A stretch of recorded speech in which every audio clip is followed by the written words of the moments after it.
mintalah kepada Allah, ya Allah pilihlah aku ya Allah untuk nikmat Islam, nikmat iman, nikmat ihsan, nikmat ma'rifatullah, nikmat cinta engkau ya Allah, nikmat jannatul firdaus. Mintalah yang mahal daripada Allah Subhanahu wa taala. Okey? Hikmah yang ke-111. Yang salah bawa buku hari ni nak buat macam mana? Ya, ataupun yang tertinggal buku kan, tengok kat orang sebelah ya. Hikmah yang ke-111.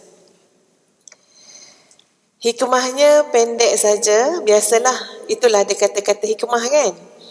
Tapi Masya Allah, syarat dengan nilai pengajaran. Mata auhashaka min khalqih. Tuan-puan dengar Ustazah cakap ya. Apabila Allah Subhanahu wa taala auhashak, buat kamu rasa jemu. Ataupun sahabat-sahabat, auhashak ni maknanya wahsyah ni bukan saja maksud dia rasa jemu, bahkan rasa macam takutlah dengan dia ni. Macam tu. Bahkan kadang-kadang rasa macam orang panggil apa, stranger dia rasa macam tak selamat jugalah dengan dia ni. Macam tu. Jadi itu lebih dekat dengan makna wahsyah.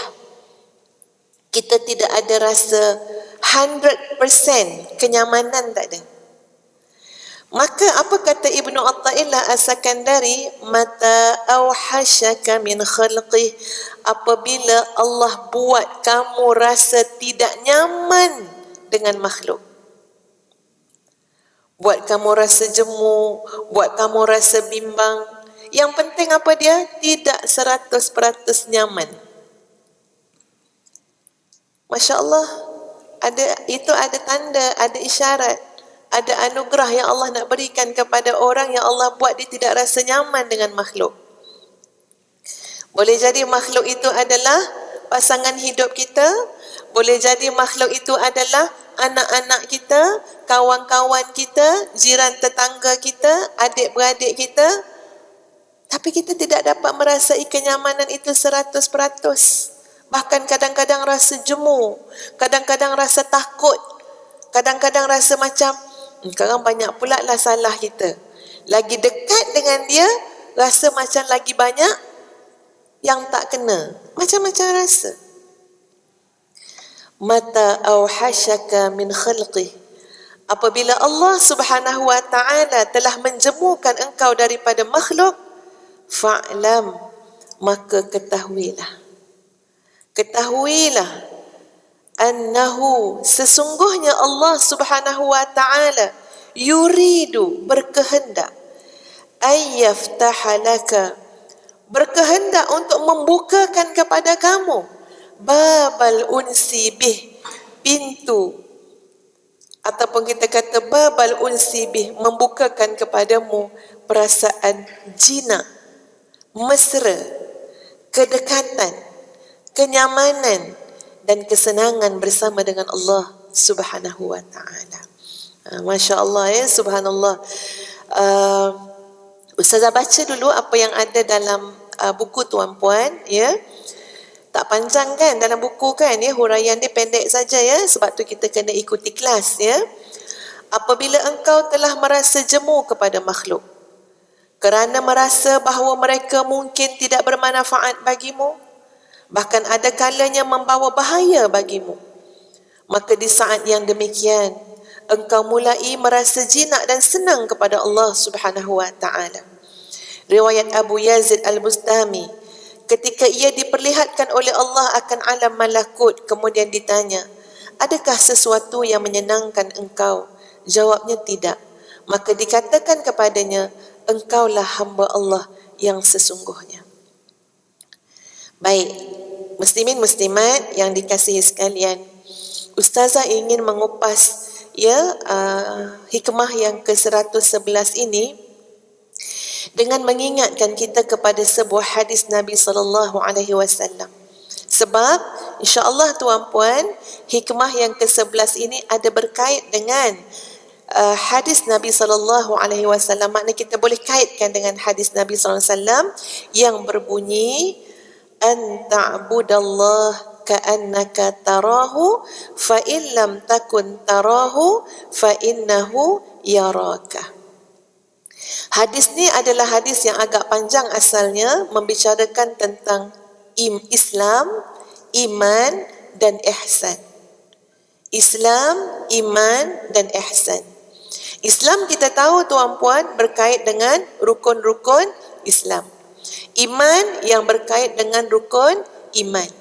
Kemudian yang dikatakan ihsan, maknanya satu martabat yang lebih tinggi daripada Islam, daripada iman, naik lagi tingkatannya adalah ihsan.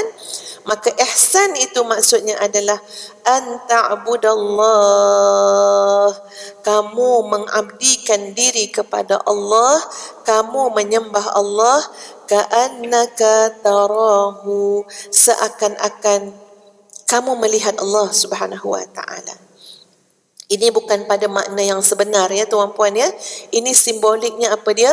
Ini adalah satu maqam yang dinamakan sebagai maqam musyahadah.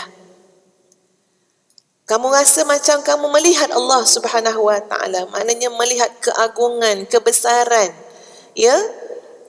Bukan melihat zat ya tuan-puan, tapi melihat tanda-tanda keagungan, kebesaran Allah Subhanahu wa ta'ala yang tidak ada sekelip mata pun kita dapat lari daripada tanda-tanda tu. Tuan-puan jangan risau dengan cahaya matahari ni mungkin ni balasan sebab pagi tadi Ustaz jemur cucu Ustazah. Dia kuning ni tinggi ya. Pagi-pagi sebelum datang sempat jemur cucu dulu kat matahari. Sekarang nenek dia rasa pula kan. Tak apa ya, vitamin apa? Vitamin D ya. Okey, alhamdulillah. An ta'budallah ka'annaka tarahu, kamu menyembah Allah Subhanahu wa ta'ala seakan-akan kamu melihat Allah. Maqam musyahadah.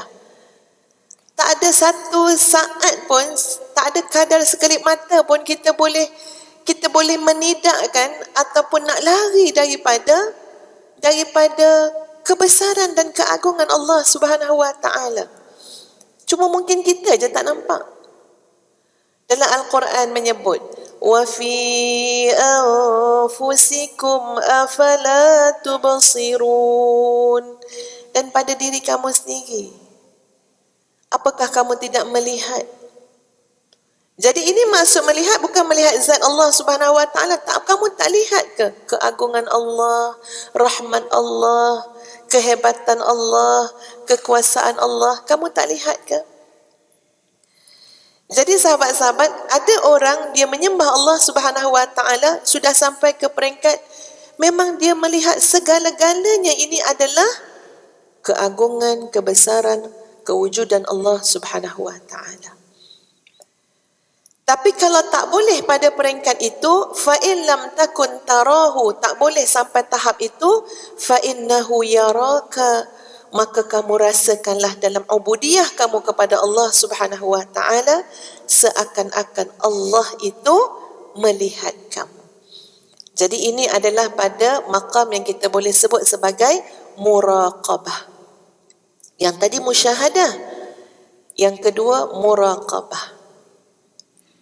Ini adalah satu perbincangan yang agak teliti ya sahabat-sahabat sekalian. Cuma Ustazah nak bagi tahu dengan hikmah yang kita belajar tadi.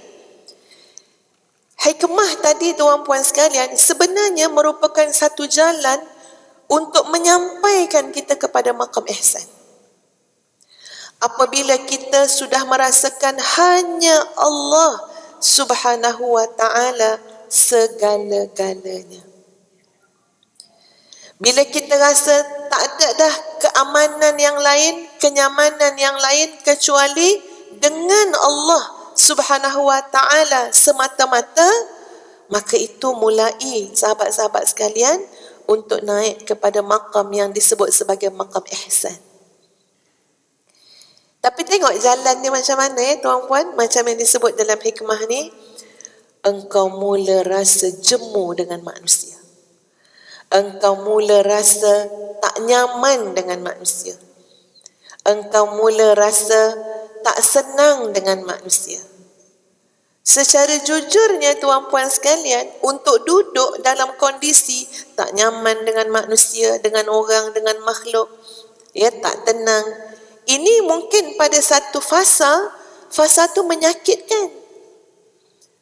Fasa tu kalau kita tak faham tuan-puan sekalian, kita akan tidak betah dengan fasa tersebut. Sebab kita tak nampak. Di sebalik itu, apa yang Allah Subhanahu Wa Taala nak berikan kepada kita? Kita akan merungut. Ya, kita akan menyatakan rasa tidak puas hati. Orang tu salah, orang ni tak kena. Ya. Padahal masya-Allah, subhanallah tuan-puan, ya. Tak ada ketenangan yang sebenar pun dengan makhluk. Takkan sempurna ketenangan dan kebahagiaan semata-mata dengan makhluk. Percayalah tuan-puan, kadang-kadang orang yang kita rasa menyakitkan hati kita sampai kita rasa tidak nyaman, tidak tenang lagi, bahkan kadang-kadang rasa macam berbahaya, kadang-kadang orang itu tidak berniat pun untuk buat demikian. Setuju tak? Tak berniat pun. Anak-anak kita, apakah memang dia meletakkan niat nawaitu shaum Ramadan hari ni sengaja nak bagi sakit hati mak? Tak. Tak sengaja. Pasangan kita kata dia sengaja ke tuan-puan? Manusia yang lemah. Manusia yang lemah. Kadang-kadang ada banyak keadaan tak sengaja. Kerana kelemahan, kerana kealpaan. Kita pun apa kurangnya? Ketika mana pasangan kita sakit hati, anak kita sakit hati, apakah kita sengaja? Tak sengaja. Tapi kita manusia biasa. Maksud dia apa tuan-puan? Lumrahnya memang macam tu. Lumrah memang macam tu. Sunnatullahnya memang macam tu.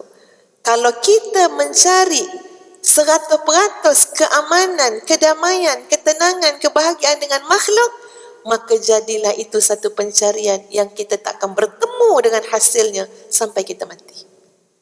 Sebab apa? Tidak mungkin. Tak boleh. Manusia tidak ada keupayaan untuk berikan kepada kita 100% rasa ketenangan, kedamaian dan kenyamanan itu. Habis tu kalau berasa tak senang macam mana Ustazah? Ya, kalau berasa tak nyaman macam mana? Alhamdulillah.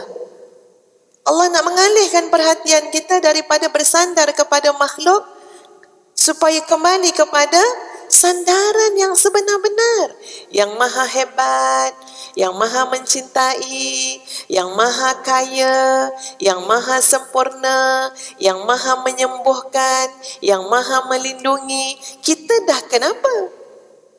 Mencari sesuatu yang lemah beria-ria dan meninggalkan Allah yang maha hebat. Maknanya ada sesuatu yang tidak kena pada musyahadah kita, muraqabah kita, pada makam kita tadi, baik Islamnya, baik imannya, apatah lagi nak sampai ke tahap ihsan. Masya Allah sahabat-sahabat sekalian, tiba-tiba kita merasa semuanya sebenarnya Allah sedang susun dengan begitu indah dan cantik. Begitu indah dan cantik.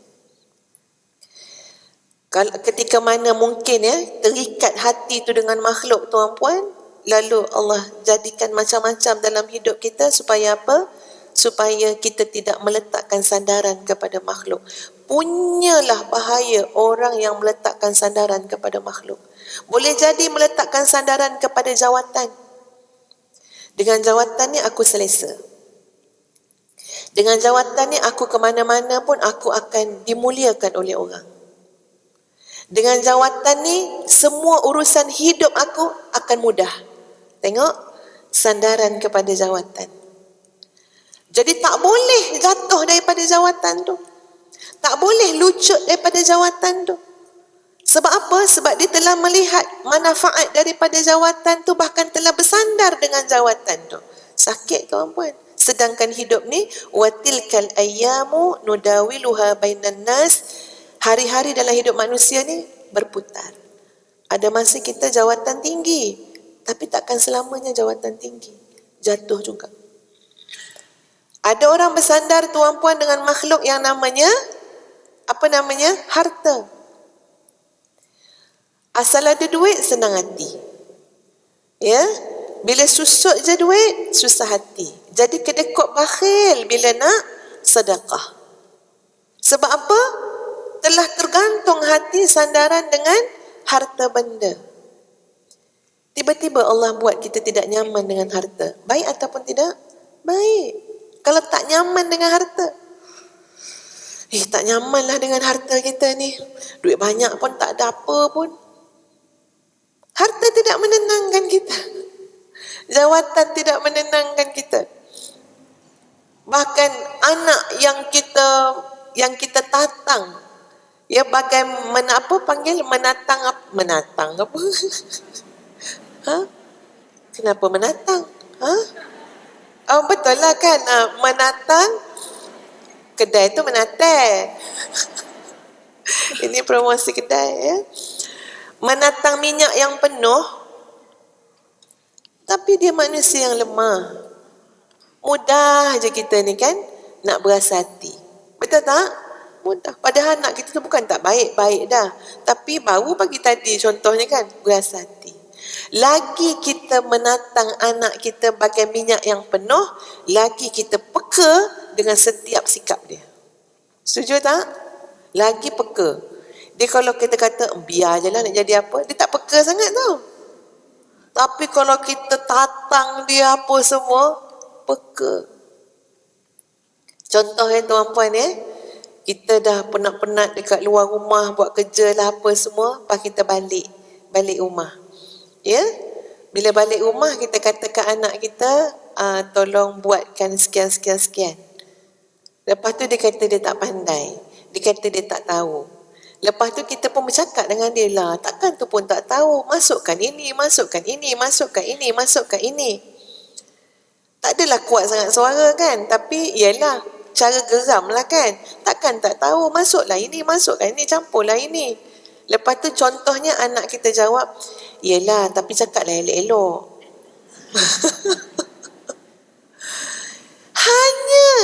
Yelah, cakaplah elok-elok. Hanya 3 patah perkataan, zap tau kat hati kita. Itu pendek kata, tak payah, biar mak buat sendiri. Terus merajuk. Betul tak tuan-puan?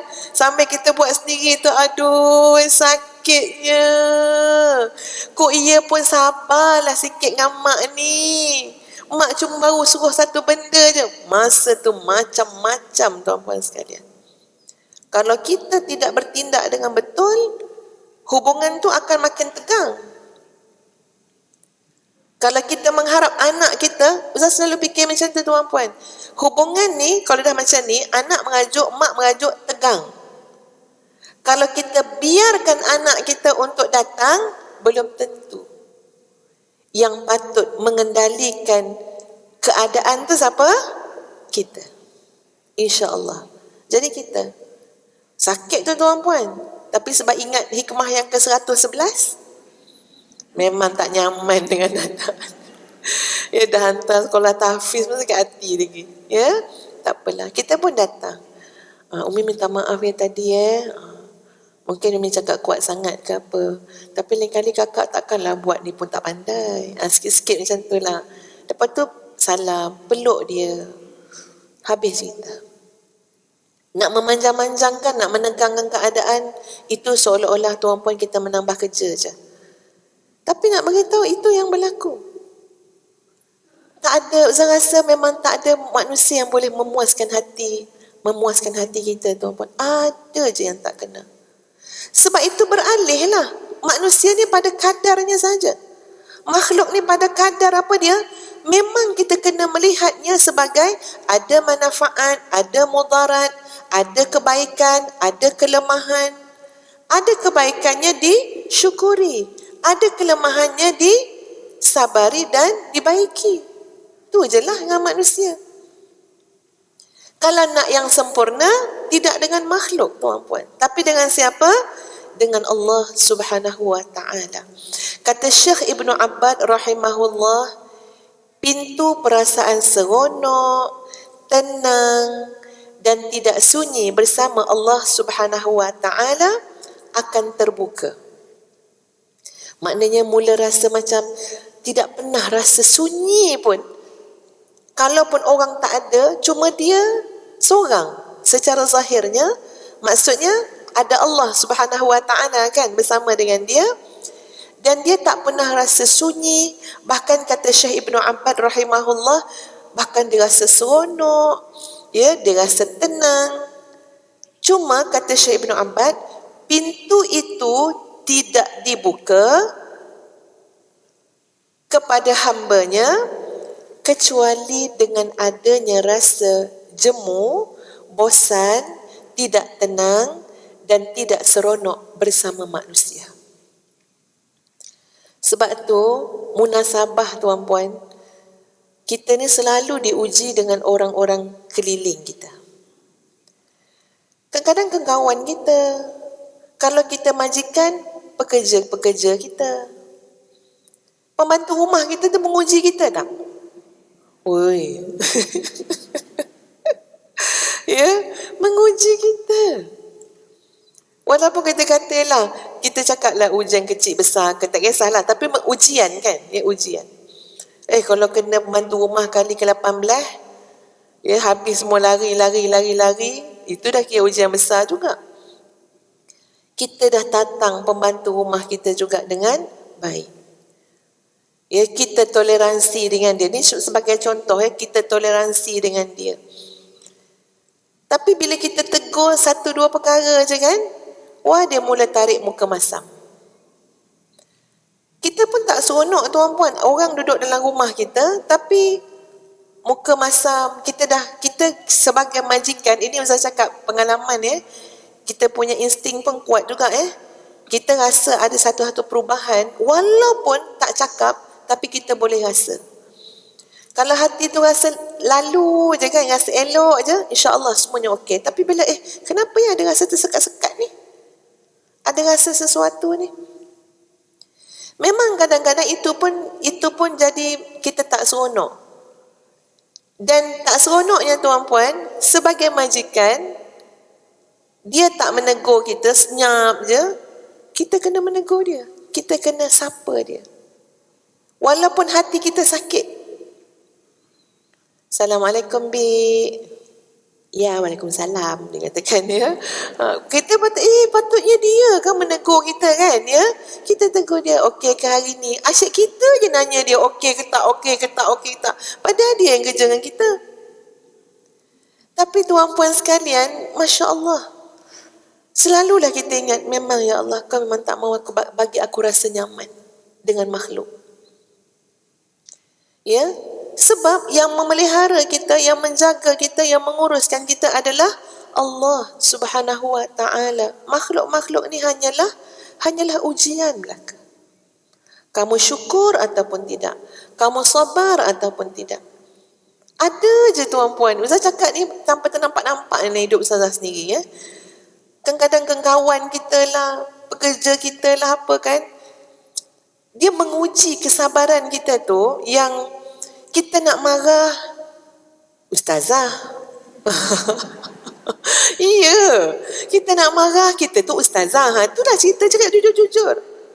Tapi sakit tau, orang-orang macam kita, sebab kita tak marah ke orang macam macam take for granted semua benda, lepas tu kita kena menanggung sabar. Sabar. Dan orang dah faham dah, kalau Zah diam, itu tengah menahan sabar. Tapi kita pun tak seronok macam tu. Kita nak bercakap, kita nak berborak, tapi kita tahu, tak boleh, nanti intonasi suara kita bunyi lain. Nanti pemilihan perkataan lain. Jadi apa nak buat? Senyap. Allah.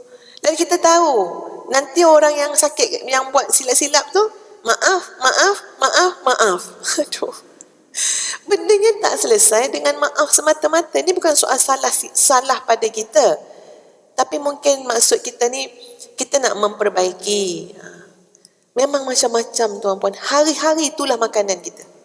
Menahan sabar. Menahan kemarahan. Mana ada keselesaan yang sebenar-benar dengan makhluk? Tak ada. Kalau itu yang menjadi fokus perhatian kita, kita sakit tuan-puan, kita sakit. Sakit sangat. Tengok suami kita tu, dia nampak tak kita, dia pandang tak kita, dia pandang tak, dia puji tak. Sakit tuan puan, dah lah, terima je lah. Dia memang tak perasan kita pakai baju baru. Terima je lah sebagai satu kelemahan. Lepas kita tegur dia, bang, kalau kita pakai baju baru ni, tegur lah sikit. Kan abang seorang je yang halal pandang saya. Lepas tu baju-baju lama pun dia tegur baju baru. Dah sakit hati kedua. Baju ni 15 tahun dah bang. Oh ya ke, ingatkan baju baru. Maknanya dia tak nampak. Zaman lah dah pakai lawa-lawa ke apa kan ya. Nak buat macam mana? Dia mungkin dah buat kesimpulan kot. Itu Ustaz kata kat dia, Ustaz. Mungkin dia dah buat kesimpulan kot. Tak apa, bini aku memang lawa. Dah cukup kesimpulan. Jadi tak payahlah nak didetailkan satu-satu, hari ni lain, esok lain. Terima je tuan-puan. Mencari kesempurnaan pada makhluk tidak akan bertemu. Sama kalau anak kita mencari kesempurnaan kita, takkan bertemu. Allah memang nak alihkan hati kita kepada Allah Subhanahu wa ta'ala. Dan perjalanan kita mungkin berbaki sangat sedikit lagi. Sangat sedikit. Tapi kita masih lagi, orang kata apa, tak tentu diarah untuk mencari makhluk. Sebab tu Allah bagi tak, kamu tak akan nyaman. Belajarlah, analisalah hidup kita. Dan kita terima seadanya. Mana yang boleh baiki, tenangkan hati, jiwa raga kita tu adalah untuk Allah Subhanahu wa ta'ala. Bagi masa kita kepada Allah lebih banyak tuan-puan. Dulu masa anak Ustaz kecil-kecil tuan-puan, saya ingat ni, anak kecil-kecil. Bersusun-susun anak kecil-kecil. Ustazah bekerja. Bila balik daripada kerja, dah pukul 5 lebih dah. Sampai kat rumah. 5 lebih tu tak solat asar lagi tu. Ya. Lepas tu bila nak solat asar kan, tengok ustaz lebih awal, suami Ustaz lebih awal sampai sebab dia naik motor je ke mana-mana kat KL ni. Ustaz naik kereta. Jadi jalan jam. Jadi lebih awal sampai rumah. Jadi kadang-kadang bila Ustaz sampai rumah, suami Ustaz dah siap dengan anak-anak dah bersusun atas motor tu, nak pergi jalan-jalan cari goreng pisang, cendol. Best tak? Best. Jadi kita tu cuba bayang orang dah duduk atas motor, kita baru nak solat asar. Boleh bayang tak macam mana kualiti solat asar kita? Dengan bunyi horn motor ni pek kan ya. Kita ni solat asar. Sampai untuk hari ni tuan-puan, Ustaz selalu berkata macam ni. Ketika mana kau besarkan anak-anak dulu, mungkin masa kau banyak dah untuk anak-anak, untuk ni semua. Dan keadaan tu lintang pukang, huru-hara. Biar sekarang bila anak-anak dah besar, beralihlah perhatian. Bukan mencari keseronokan dengan makhluk. Bukan mencari keseronokan bersama-sama dalam keramaian dengan makhluk. Bagi masa kamu bersendirian dengan Allah Subhanahu wa ta'ala. Terutama tuan-puan pada solat fardu kita. Susun cantik-cantik, solat awal waktu, ada qabliyah, ada ba'diyah, ada zikir, ada wirid. Tenang-tenang. Tak ada apa yang kita nak kejar-kejar lagi dah. Ya, tenang-tenang. Jangan kita dah tua ni pula, dah nak berseronok dengan cucu pula. Dah sama balik semula berulang, balik faham tak tuan-puan? Kena pandai. Jangan ambil masa ibadah kita yang khusus. Ya, jangan ambil masa ibadah kita yang khusus. Ya Allah, tak bolehlah. Itu kita nak apa? Kita nak bersenang-senang dengan Allah Subhanahu wa ta'ala.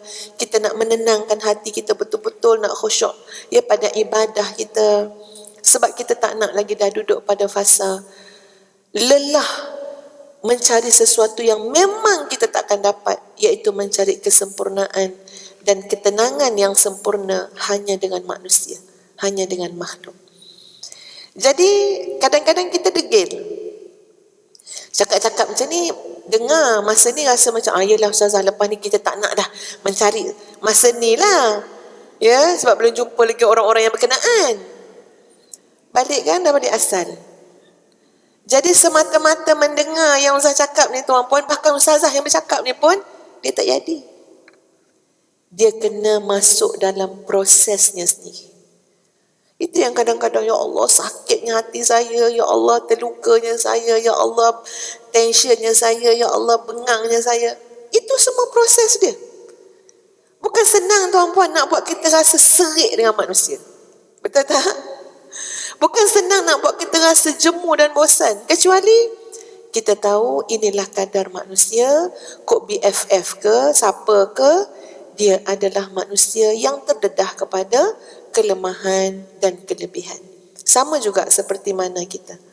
Maka jangan meletakkan manusia itu terlalu dalam sebarang hubungan dan harapan. Sebaliknya belajarlah meletakkan sandaran, harapan semuanya kepada Allah Subhanahu Wa Taala yang maha baik, yang maha mencintai. Ada masalah-masalah dengan manusia tuan-puan, kita fikir macam ni je. Ni Allah nak tarik aku pada Allah lah ni. Habis tu tarik pada Allah, masalah dengan manusia ni macam mana? InsyaAllah selesai. Minta dengan Allah, berdoa dengan Allah. Kadang-kadang kita cuma menyelesaikan masalah kita dengan makhluk, masalah kita dengan manusia, sedaya upaya kita gunakan kaedah hanya dengan manusia tu. Maka itu tak sampai kepada hikmah yang kita sebut. Oh, ni teknik dia macam ni. Contohnya, saya dah belajar dah teknik-teknik. Ya, melambat-lambat teknik ada. Tuan-puan saya beritahu teknik macam mana nak mesra suami isteri, macam mana nak berseronok, nak bahagia. Ada teknik dia. Teknik ada 5 tuan-puan. Catat. Catat. Ni kalau cerita pasal teknik. Pertama apa dia? Dia panggil bahasa kasih sayang kan? Pertama apa dia? Perkataan-perkataan yang menyeronokkan. Ini saya bagi teknik je lah. Perkataan yang menyeronokkan. Maknanya daripada bangun pagi tu tuan-puan, kalau kita suami isteri yang memang nak bahagia bersama, carilah perkataan yang menyeronokkan. Jangan pula bismillah sambung balik bergaduh malam tadi. Cuma tidur tu nak rehat kejap. Apa perkataan yang menyeronokkan? Pagi, tengah hari, petang, malam. Siapa yang sebut perkataan yang menyeronokkan? Bila dia sebut tu dia nampak reaksi pasangan dia, anak dia berubah. Makna berubah tu berubah seronok. Itu perkataan menyeronokkan. Jangan menyeronokkan kat kita, tapi orang yang dengar tu sakit hati. Kita yang seronok padan muka dia. Kita laserkan dia. Itu kita yang seronok. Perkataan menyeronokkan orang yang dengar. Yang kedua apa dia? Sentuhan. Sentuhan ni penting tuan-puan. Sangat penting. Sentuhan. Ustazah senang je bab ni. Ustazah kata macam ni je. Laki-laki yang halal kita pegang hanya suami kita je. Betul tak? Lain pada anak lelaki kan. Seorang tu je. Yang halal kita pegang, kita peluk, kita apa semua. Sama isteri suami kita juga. Yang halal isteri je. Jadi janganlah susah sangat nak pegang. Kan pegang, rimeh, amboi. Rimeh. Padahal seorang ni je yang halal, jangan sampai kita pegang tangan Tok Imam. Nak beritahu Allah bagi satu ni yang halal untuk kita pegang tangan dia. So sentuhan, pegang. Itu adalah bahasa kasih sayang. Yang ketiga apa tuan-puan? Hadiah. Memang kena bertukar-tukar hadiah. Itu bahasa kasih sayang. Yang keempat apa dia? Servis. Servis ni maknanya khidmat kita. Makin banyak khidmat kita. Contoh ya tuan-puan isteri sayang kat suami kan. Ada satu isteri saya jumpa, dia cakap suami dia tiap pagi tak payah breakfast kat dapur. Suami dia breakfast dekat dalam bilik, bawa breakfast tu macam ni. Dengan surat khabar. Ui, Masya Allah. Ustazah taklah level tu ya. Ustazah level, ustaz cari breakfast setiap pagi. Ustaz akan tanya, hari ni nak makan apa? Bubur ke, nasi lemak, roti canai? Ustaz ambil order, Ustaz order. Yelah masing-masing lah kan. Tapi sahabat Ustazah bawa dalam apa? Dalam bilik. Tapi datang jumpa ustazah sebab tidak bahagia. Bergaduh sakan. Okeylah, yang kelima Ustaz lupa. Dia ada 5 tapi tak ingat. Cuma Ustaz nak kata apa dia? Ada orang dah buat semua tu tuan-puan, tak menjadi. Dah sampai dah lengoh dah saya megang dia. Sentuhan kan. Sudah dah jemur pula dah ustazah ya. Dah tak ada perkataan seronok lagi nak sebut dah. Okey. Yang sebenarnya tidak berpada dengan teknik sahaja.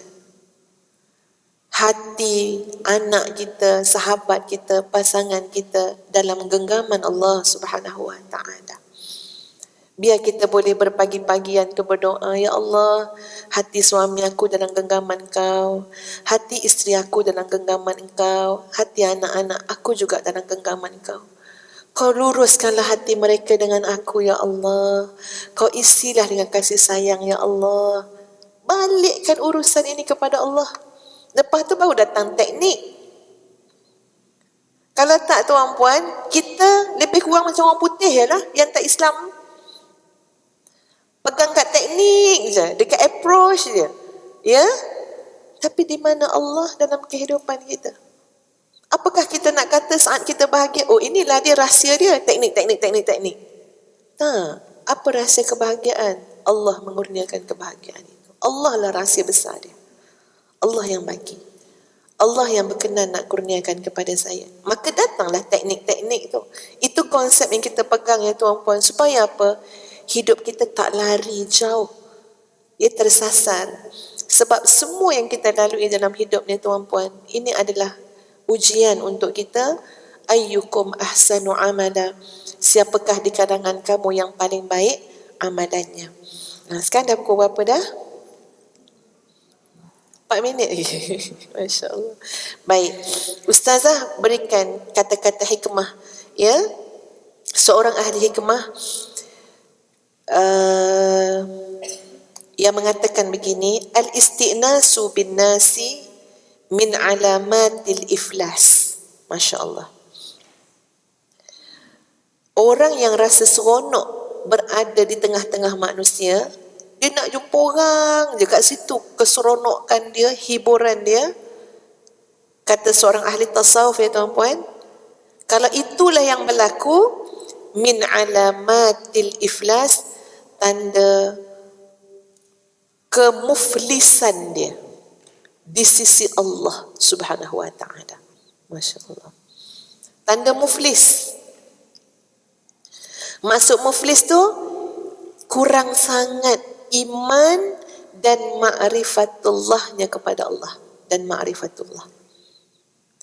Kalau kita rasa seronok lagi dengan orang, tak kira lah dalam kelalaian ke apa, banding dengan Allah Subhanahu wa taala dalam solat, ibadah kita, banding dengan kita puasa sunat, orang tak payah tahu antara kita dengan Allah. Seronok lagi yang orang-orang apa segala dengan orang tu, itu tanda apa? Muflis. Muflis di sini maksudnya adalah kurang sangat imannya dan kurang ma'rifatullah, mengenal Allah Subhanahu wa taala. Satu munajat Syekh Ibnu Athaillah As-Sakandari tuan-puan, antal mu'nisu lahum haitsu awhashathumul awalim.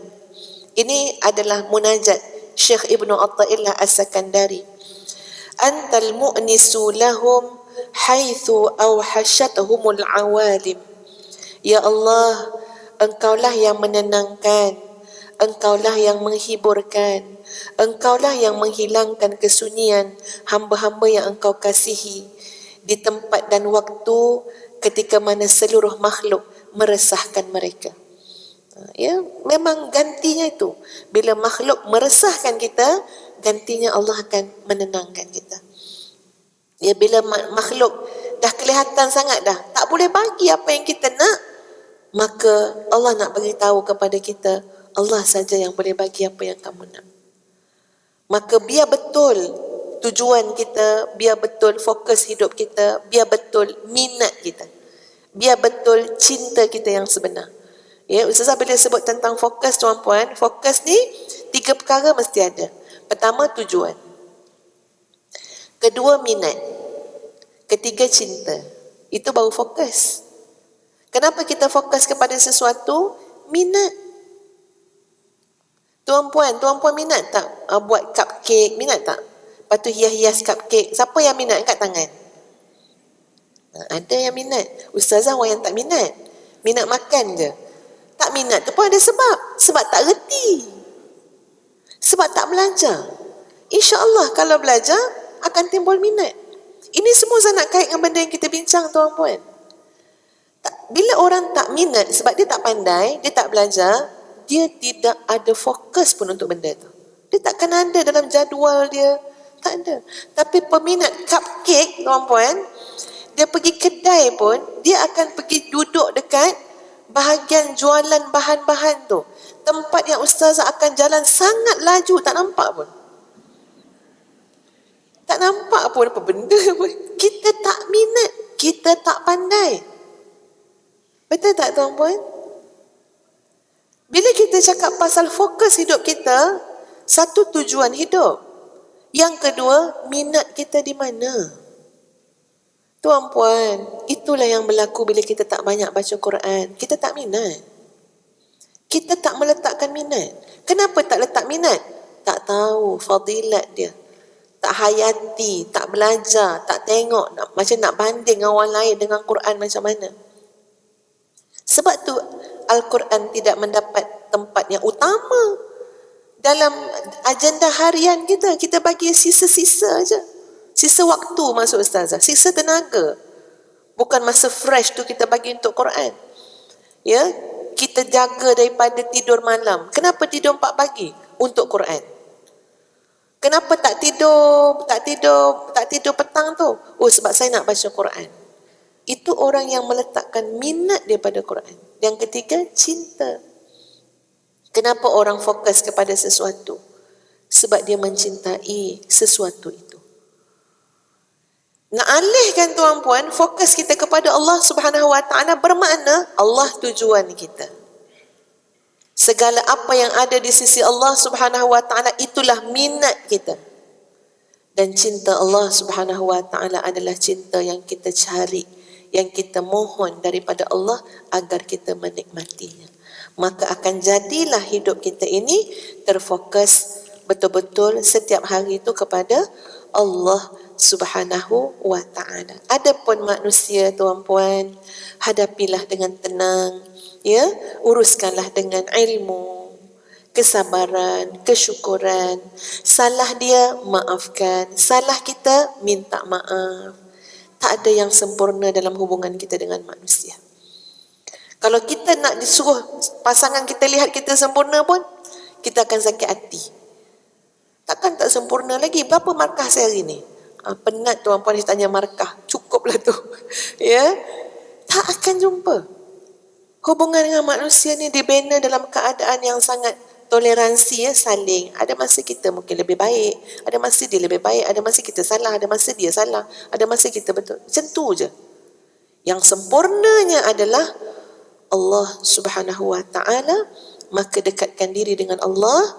Dan kita bersyukur, ya tuan-puan, ketika mana Allah sudi mengalihkan perhatian kita daripada makhluk kepada Allah. Syekh Qutb rahimahullah berkata, pemberian kemewahan dunia yang melimpah ruah adalah tanda betapa murahnya nilai perak, emas, perhiasan dan kenikmatan dunia, sehingga Allah boleh bagi saja kepada orang yang tidak beriman. Sebab murah sangat. Harta benda, pangkat, dunia, semua-semua ni tuan-puan, murah sangat. Sebab tu Allah boleh bagi pada manusia yang paling kufur kepada Allah. Allah boleh bagi pada siapa-siapa lah, pengikut Dajjal ke apa, semua Allah boleh bagi. Sebab murah. Tak ada nilai di sisi Allah Subhanahu Wa Taala. Tapi cinta Allah, ganjaran pahala, keimanan, maqam ihsan, ketakwaan, itu Allah nak bagi kepada orang yang terpilih sahaja. Sebab mahal, bernilai. nilainya merentasi sempadan dunia tuan-puan, sampai masuk alam barzah, sampai akhirat. Maka dipilih siapa yang patut diberikan nikmat tersebut. Jadi kita jangan mencari yang murah, ya, tapi mintalah kepada Allah, ya Allah, pilihlah aku ya Allah untuk nikmat Islam, nikmat iman, nikmat ihsan, nikmat ma'rifatullah, nikmat cinta Engkau ya Allah, nikmat jannatul firdaus. Mintalah yang mahal daripada Allah Subhanahu wa taala. Tuan-puan sekalian, insya-Allah kita sambung lagi pada pengajian kita yang akan datang. Ustazah minta maaf atas segala kelemahan dan keterbatasan pada hari ini. Insya-Allah ya, mudah-mudahan Allah Subhanahu wa taala mengurniakan keampunan kepada kita, rahmat dan mencucur nikmat, ya, mencurahkan nikmat yang bercucuran kepada kita semua.